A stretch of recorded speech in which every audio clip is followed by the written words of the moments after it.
And Yaakov dwelt in the land of his father's sojournings, in the land of Canaan. This is the genealogy of Yaakov. Joseph, being 17 years old, was feeding the flock with his brothers.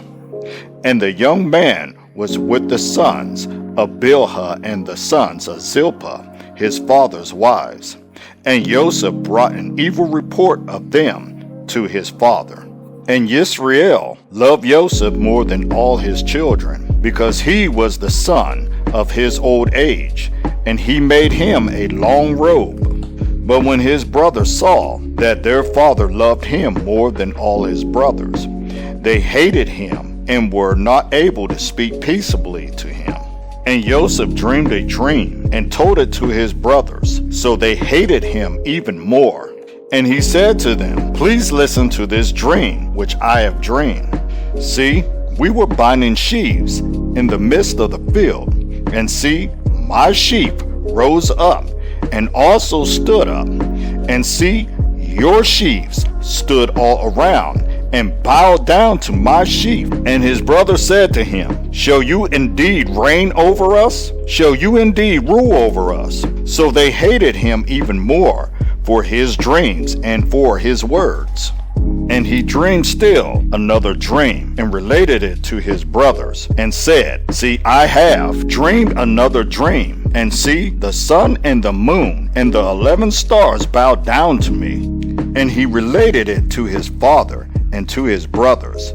And his father rebuked him and said to him, "What is this dream that you have dreamed? Shall we, your mother and I, and your brothers, indeed come to bow down to the earth before you?"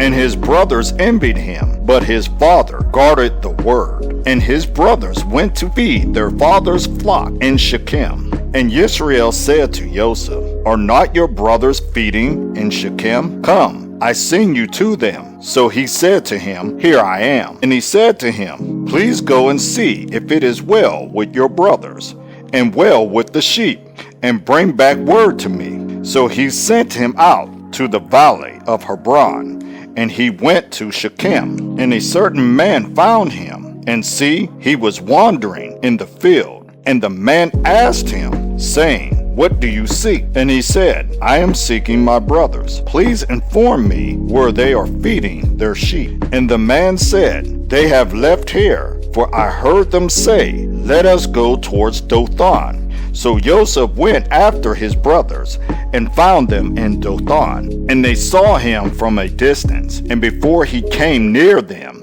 they plotted against him to kill him. And they said to each other, "See, this master of dreams is coming. Now then, come, let us now kill him and throw him into some pit, and shall say, 'Some wild beast has devoured him.'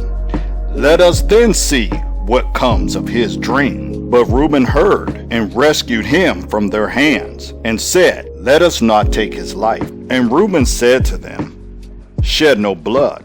Throw him into this pit which is in the wilderness, and do not lay a hand on him in order to rescue him out of their hands, and bring him back to his father." So it came to be, when Joseph had come to his brothers, that they stripped Joseph of his robe, the long robe which was on him, and they took him and threw him into a pit. And the pit was empty, there was no water in it. And they sat down to eat a meal.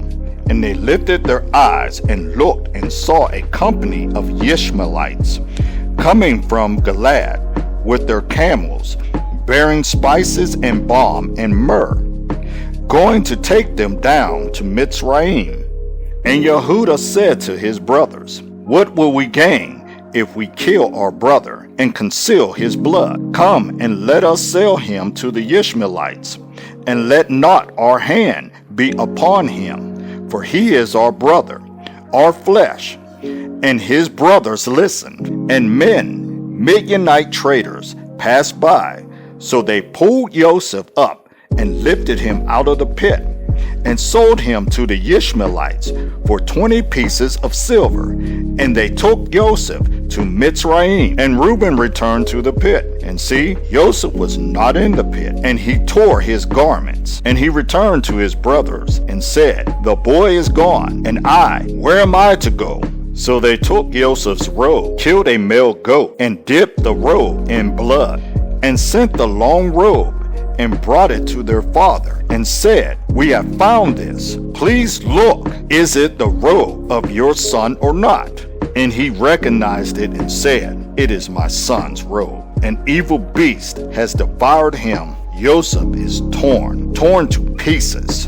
And Yaakov tore his garment, and put sackcloth on his waist, and mourned for his son many days. And all his sons and all his daughters arose to comfort him. But he refused to be comforted, and he said, Now let me go down into the grave to my son in mourning. So his father wept for him. And the Midianites sold him in Mitzrayim to Potiphar, an officer of Pharaoh, and captain of the guard.